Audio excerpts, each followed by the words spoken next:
Good morning, everyone. This is another opportunity for me to come and join you on this platform to talk about various things that are happening in Africa and also in Nigeria. We've had the opportunity of having our former president, in the name of President Olusegun Obasanjo, come up with another letter. He's quite fond of writing letters to former leaders, which is a very good thing, to state his views. I personally respect President Obasanjo because he is a true patriot. He loves Nigeria. But the question is it about patriotism? Is it about loving Nigeria as it is, without tackling the real issues that face Nigeria? On my last video, I talked about how it was not just about power, but it's more about economics. And I will reel out some facts and figures, statistics as it may. Do you know that we have over 1 billion people in Africa? Do you know that we have 54 countries in Africa? Do you actually know that Africa has been the center of attraction for all the other continents around the world from when we knew about civilization? Do you know that the raping of Africa has gone on since like 1500, even before then? But do you know that Africa actually had civilizations going on before that fact? We had our own economies. We had our own form of leadership. We have had our own form of worship. We had our own, so to say, religion and religious practices. Africa was an entity before it was carved out by Europe, because that's what we can only call it. I wouldn't dignify the word, the C word, to even reference it here. But do you know that Africa is the final frontier?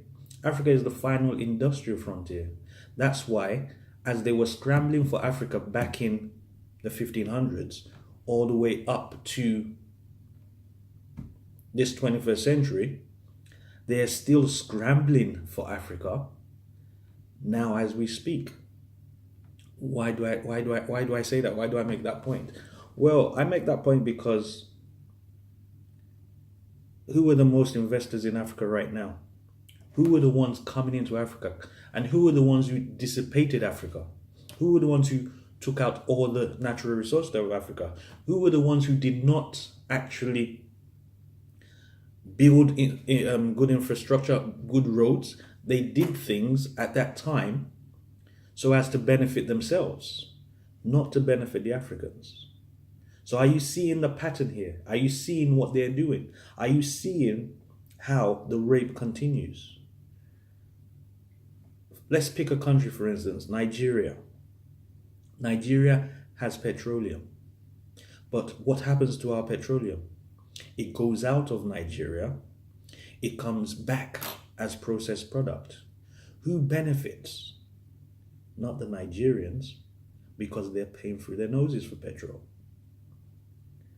How many minerals are in Nigeria? I can tell you, there's 36 states in Nigeria, and I can tell you each state has a mineral resource. But are they being tapped into? Is there the opportunity or the possibility for you to develop mineral resources around your area? When you look at the whole structure and the whole system, it is rigged against the individual. It is rigged against the individual that has the possession. Even if you look at the Constitution, it is rigged against the individual. It might say we the people, but is it really we the people? When you look at it, there's been so many discussions about restructuring or not to restructure.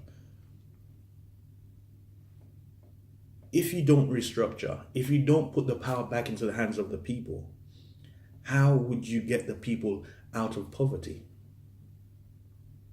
If the power is not in the hands of the people, if the power is not in the hands of the entrepreneurs, how do you get out of poverty? If we want to look at our the Nigerian constitution, you will see that it's kind of like a copy and paste of the American constitution with a few alterations. But then when you go into America, you know that's why they call it the land of opportunity, the land of the brave and the free. Every American, apart from the native Indians, is an immigrant. They came into America because they were seeking for a better place to grow, to a better place to express themselves. But where the real stuff is, where the real resources are, it has been so compressed into the hands of a few. It's still compressed into the so-called colonial masters, which I didn't want to say, and they still control the wealth. They still control the power. They still control Africa. But the question is, how do we get out of this? Because it's only an African that can fix Africa's problems. That's the plain simple truth. Only an African can fix African problems.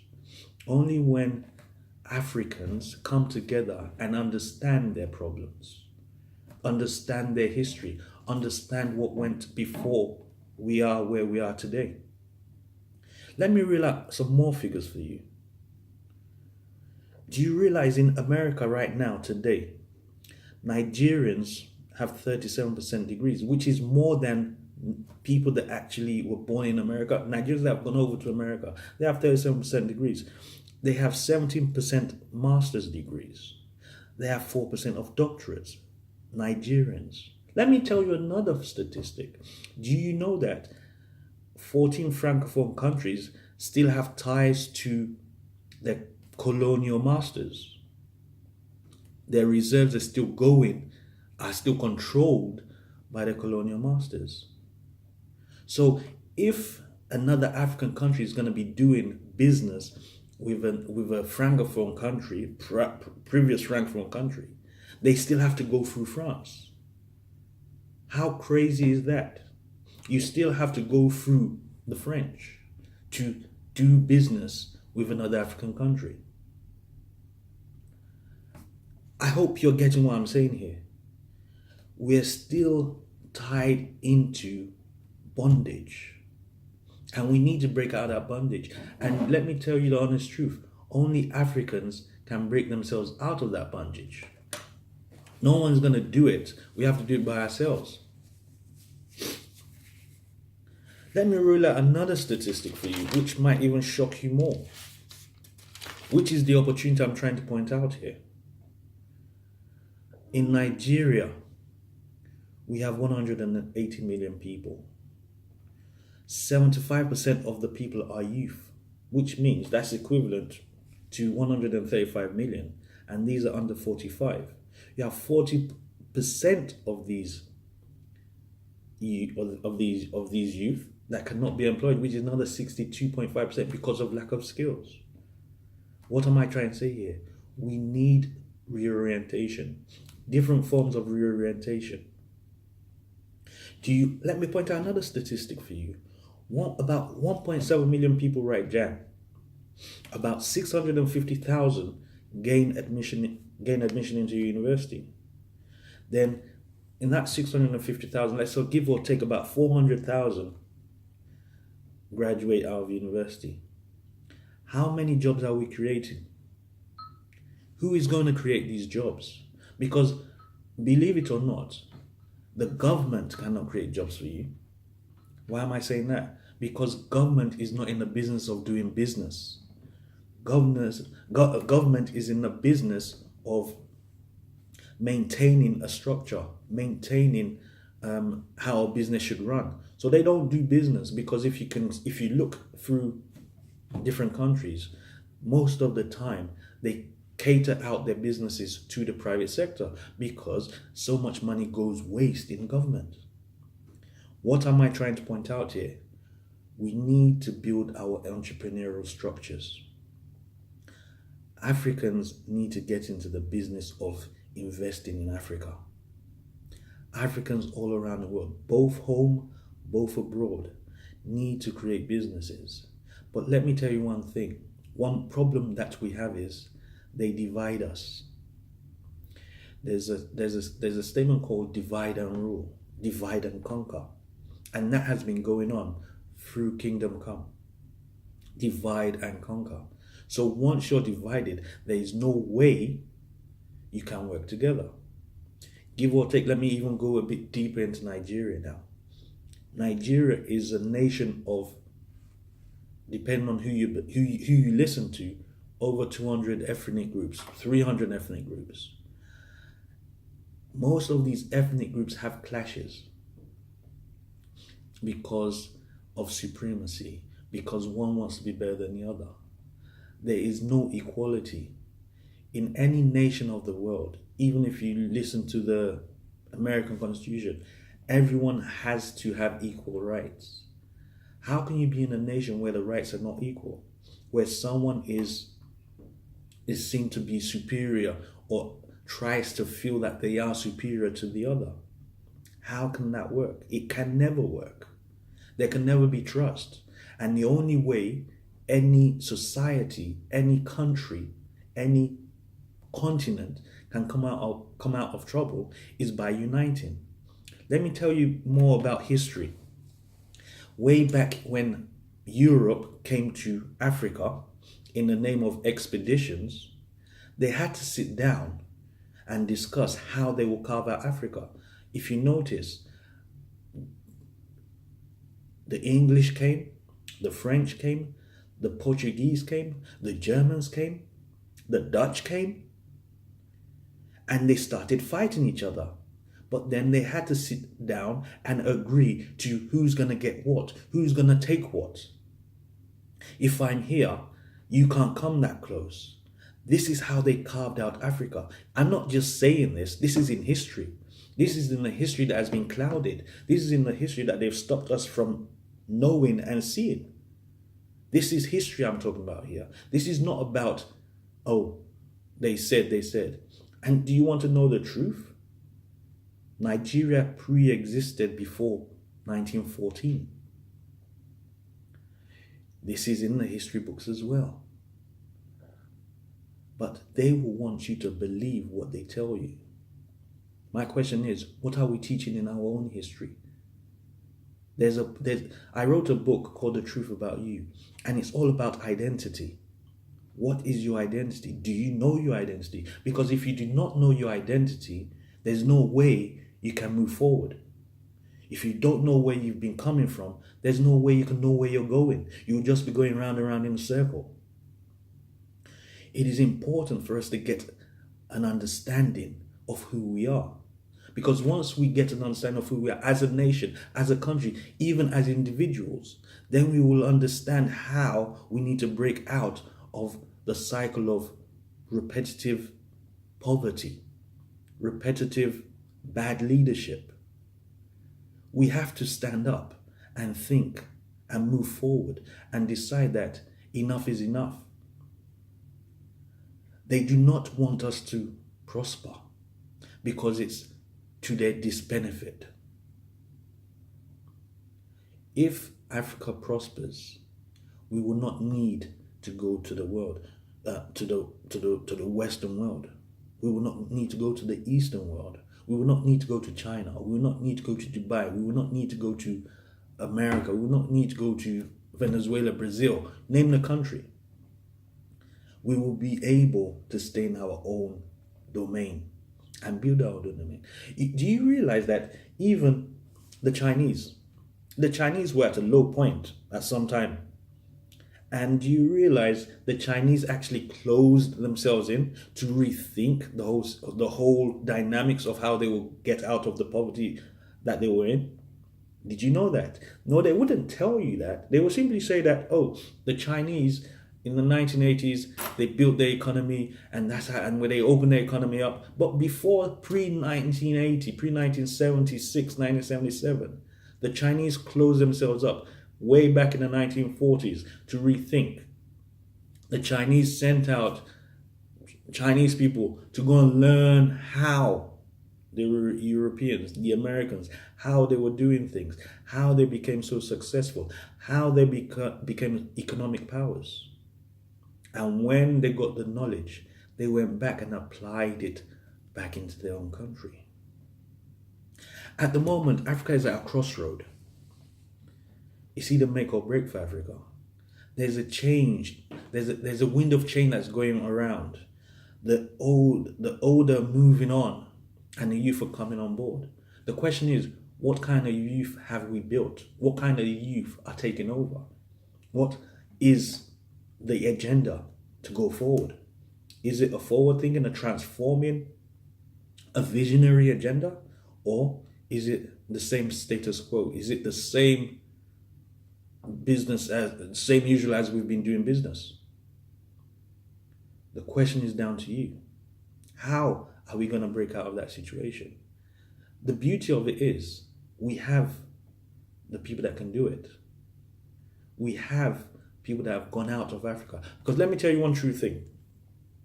And I used to think about this way back when I used to travel. When I spent some time, good amount of time in Nigeria. And it was hard to think properly in Nigeria. And that's the honest truth.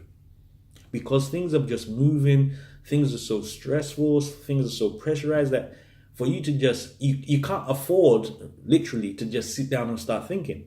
It is very hard. And even when you carve out the time, it's the stress that you'll be thinking about. You won't actually be thinking about how you move things forward, how you make things better. You'll be thinking of how to make things better, how to put food on the table. You think of short-term thinking, but to think of the long-term thinking and the decisions you have to take and the things you have to do was very difficult.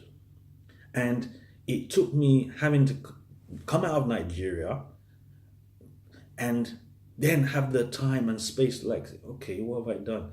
And before you know it, you would just be so surprised that you've been through so much, yet you accomplish so little.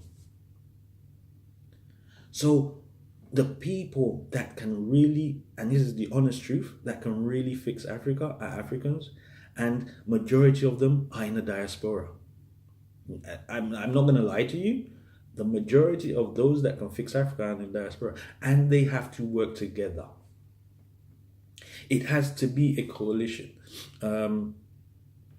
With reference to the letter that President Obasanjo wrote, I think it was yesterday, or day before yesterday, he said there has to be a coalition Nigeria. Yes, there has to be a coalition. And everything is done in coalition. Even the Bible says that one will chase 1,000 and two will put 10,000 to flight. So it's an exponential power that you get from people working together. If you work individually, you won't get far. It has to be a togetherness. There has to be people getting themselves together, people working together, people speaking together. Even now in Nigeria, where there's so much happening, you have people saying, oh, I want to be president this, I want to be president that. It's all well and good wanting to be president, but it's not really about the presidency. It's actually about a plan. Everyone coming together with their heads and sitting at the table and say, right, let's look at how we can take things forward. Let's look at how we can make things better. Then once we do that, then we decide who is the right person to carry this vision forward. It's not about, I want to be this, I want to be that. It's about what do we need to do. Then once we've decided what we need to do, then we will go on the path of deciding who will lead us through that path. So it's not about, I want to be president. It's not about, I want to be this. It's more about what we need to do. So I am encouraging us to look inward. And as I said, I will be going through various ways in which we can. We have to look at our own industrialization. What is our step forward? Africa is seen as the developing world. So we're developing. So we have not reached the first, second, third industrialization. Yes, we have pockets of some form of transformations here and there. However, We have not really reached that pinnacle. We have not got to the point where we can say, yes, we are an industrialized nation. So we are a work in progress. And we are at that pinnacle where, yes, we can do it. Do you know that we have over 5,000 Nigerian doctors in America? 5,000. You're taking 5,000 medical practitioners out of a country. How do you expect the healthcare system to work? Do you know the kind of quality that has been ripped from Africa? And why? Because you made sure that their systems don't work. You create so much chaos. You divide and conquer. You divide the nations. You support the ones that you feel will benefit your interests. And then you let the others be arguing amongst themselves. So once they're arguing, there's no way that they will focus on building that country. Now we're in 2018. Another election is supposed to be coming up in Nigeria in 2019. People are already talking about election, in fact, even talking about development. We have governors, leaders going to see the president saying, I support you to be president. I support you to run for presidency in 2019. What kind of nonsense is that? What nonsense is that? Why are you talking about something when, one, you have not even got the backing of the Electoral Commission to go ahead and do that? The president himself has not said he wants to run or he doesn't want to run. It's not about you telling him to run. It's his decision. So this is more of, in my opinion, self-interest. So we need to come away from these kind of self-interest. We need a breed of Nigerians, a breed of Africans that care about Nigeria and care about the continent of Africa. We need selfless people. We need people that it's not about stomach infrastructure. We need people that will think. We need people that will take their lives and put it down and say, you know what? It's not about me. It's about Nigeria. It's about Africa. It's about Ghana. It's about Angola. 54 countries, 54 economic bases. In my next video, I'll be talking about the different minerals that are in Africa, in each African country. These are business opportunities that Africans need to take opportunity of and invest in and build Africa. And in building Africa, you're building yourself and you're building your own wealth anyway. Put your money where your money will be relevant. Build a legacy. At the end of the day, majority of Africans are black. Let's call a spade a spade. Majority of Africans are black. And the largest place where black people are is in Nigeria, with close to, give or take, who you listen to again, 180, 190, 200 million. And it's going to get bigger. And let me tell you one thing. I will talk about this when I talk about agriculture next time. But this is an opportunity. One, this is a wealth creation opportunity. And this is a nation building opportunity. And this is a continent building opportunity. We have a responsibility to build our nation. We have a responsibility to build our continent. We have the manpower. It's all about coming together. There's nothing to it but coming together. Coming together in trust and integrity.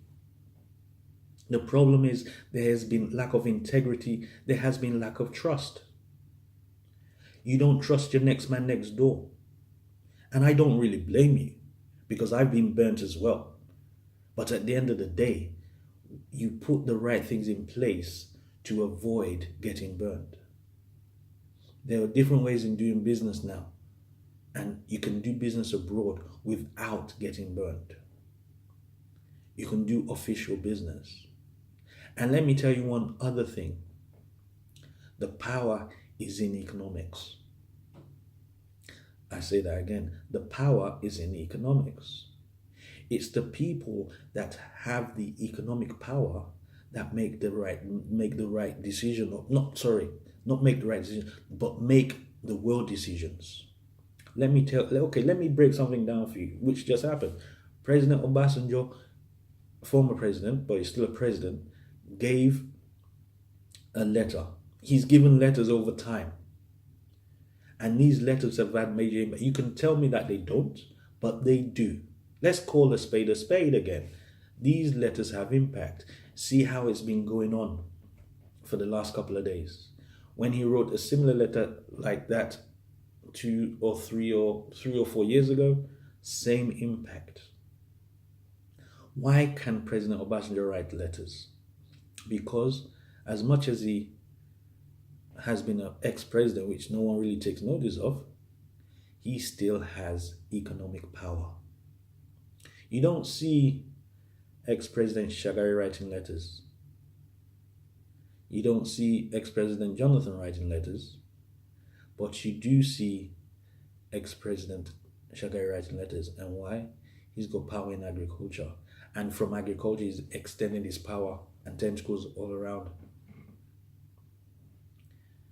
Go into the business arena. Aliko Dangote. Who are they calling to come and do refineries and stuff and do whatever? Aliko Dangote is the richest man in Africa. He's got economic power. If Aliko Dangote takes out all his wealth out of Nigeria, out of other African countries, what will happen? There will be an economic breakdown. Who else are we? Let's go. Okay, let's move away from Africa. Let's go into the world. Bill Gates has economic power. If Bill Gates says anything around the world, everybody listens. Who else can we call on? Warren Buffett. If Warren Buffett opens his mouth in the financial world, everyone takes notice. So it's not about political power. It's about economic power. If we have, example, 1,000 Africans in diaspora come together, have an economical base, and go back to Nigeria and say, you know what? We want this to happen. This is what we have. This is what we control. Do you think they won't listen? Why do you think the Nigerian government has refused to give the diasporans the vote? Because we have not been showing our economical power. Because we just like talking, but we don't have anything to really show for it. That's what my clarion call is all about. We need to build our economical power. I've got a few projects that I'm putting together, I'm working on, that I'm going to produce and pass out to people. And I want you to consider it. I want you to think about, that's if you are passionate about Africa, that is. Because you might just say, you know what, Africa's not my business. But believe it or not, Africa is all of our businesses. Because at the end of the day, they will continue to rape Africa. And eventually, when they're tired of raping, when they see there's nothing else to take away, all those that they have used in Europe, in America, they might just wake up one day, you know what? We don't want you here anymore. Trust me, it's a possibility. You want to disprove me? Look at Brexit in the United Kingdom. What was the call about? It was all based on immigration.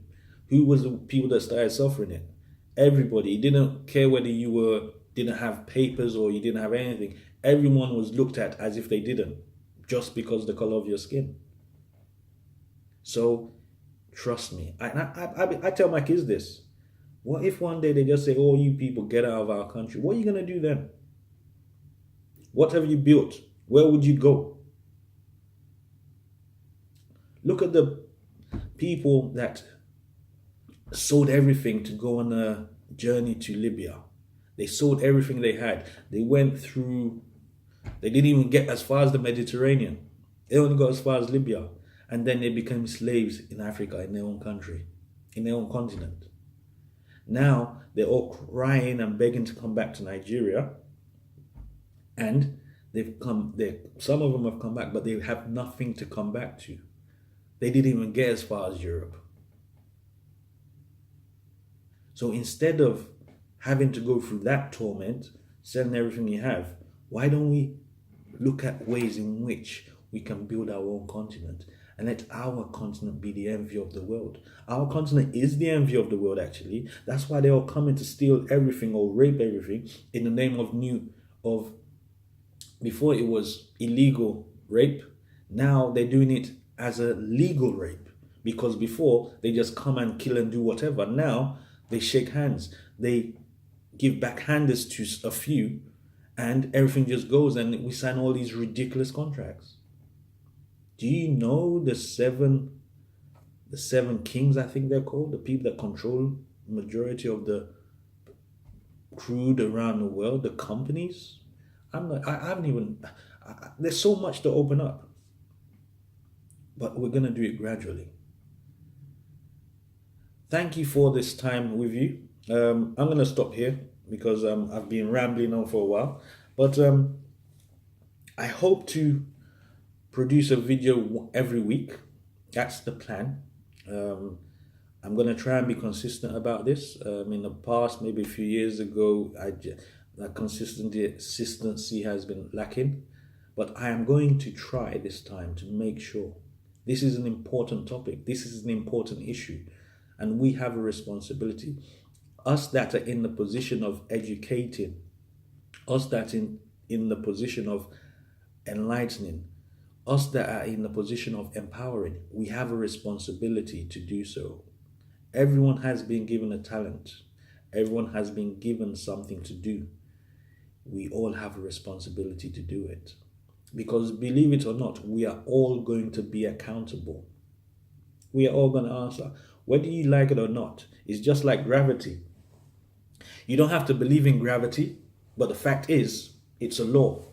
So there is a law of you answering for what you have done in life. It's plain and simple.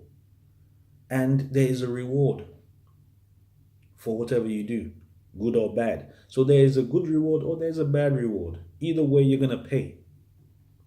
So I encourage you to look inwards, look into what I have said, even research on what I've said.